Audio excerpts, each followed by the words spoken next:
Hey, have you ever felt, well, stuck? Kind of like you're just living the same day over and over again? Today, we're diving deep into a huge question, all through the lens of some really ancient wisdom. Is your life a script that's already been written, or are you the one holding the pen? We all know that feeling, right? You're caught in this frustrating loop. It feels like no matter what you do, you just end up right back in the same spot. It's a superhuman question, and honestly, it's the perfect place for us to start. So, what's the deal with that? Why do we keep falling into the same kinds of relationship drama, or the same money troubles, or get stuck in the same negative thoughts? We've all been there. And what's really cool is that ancient Buddhist teachings actually have a whole framework for understanding this exact feeling. Now, one of the oldest answers to this question, well, at first glance, it sounds incredibly harsh. It comes from a core Buddhist text that basically lays out this cosmic ledger of cause and effect.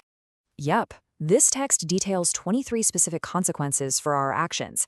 It's this list that draws a direct line from what we do in this life or even a past one straight to the circumstances we're dealing with today. And the idea is, well, brutally direct. According to this ancient way of seeing things, actions like killing lead to a short life. Stealing brings about poverty and hardship. It's a very clear and kind of grim one-to-one relationship. Let's look at just a couple more. Using harsh words, that leads to constant conflict with people. Arrogance, that leads to being reborn in a lowly position. You can see how this way of thinking creates this heavy, almost deterministic view of life, where all our suffering feels like some inescapable sentence for stuff we did in the past. So when you're faced with a system that seems so rigid, you might start to feel a little hopeless. I mean, if it's all just payback, what's the point? But this is where the whole teaching takes a really crucial and, honestly, an empowering turn. And this is the million-dollar question, isn't it?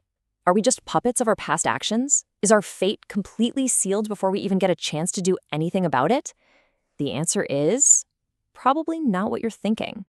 So, here's the big twist. Buddhism flat out rejects that idea of pure fatalism. The whole concept that everything is predetermined is called a mistaken view. Why? Because it completely undermines the entire point of personal effort, of growth, of the journey itself. The past doesn't write a script for you, it just deals you your opening hand of cards. Okay, so if it's not some fixed fate, then what is it? This is where we get to the heart of a much more dynamic and, frankly, more hopeful way of looking at destiny. They call it dependent arising destiny. So you can just forget the whole idea of a fixed outcome. Instead, think of your life as this constantly unfolding process. The past creates the conditions you start with, your family, your body, your natural talents, but it's your actions right now, in this very moment, that plant the seeds for whatever comes next. Here's a super simple way to think about it. Step 1, the past. That's the hand of cards you were dealt. You can't change it. Step 2, the present. This is all about how you choose to play those cards. And step 3, the future. Well, that's the outcome of the game, and it's being decided by the choices you are making right now. This idea is just captured so perfectly in this one simple phrase. You can't go back in time and change what led you here. That ship has sailed. But the power to steer your life in a totally new direction, that power only exists in the present moment. Now, here's what's absolutely fascinating. This ancient wisdom lines up so well with modern science.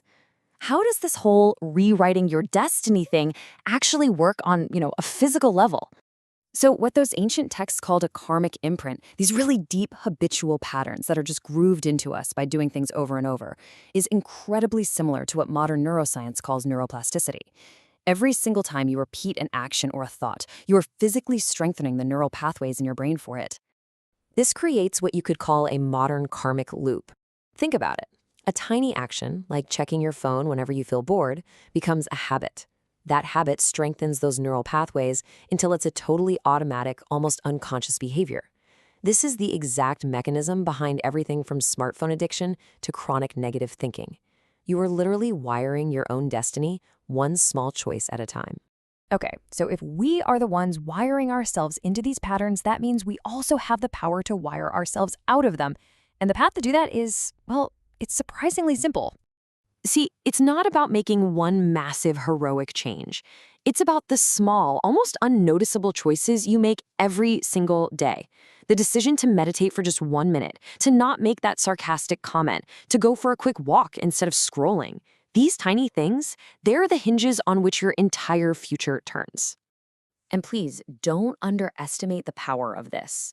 It's incredible. If you get just 1% better each day, the compounding effect is absolutely staggering.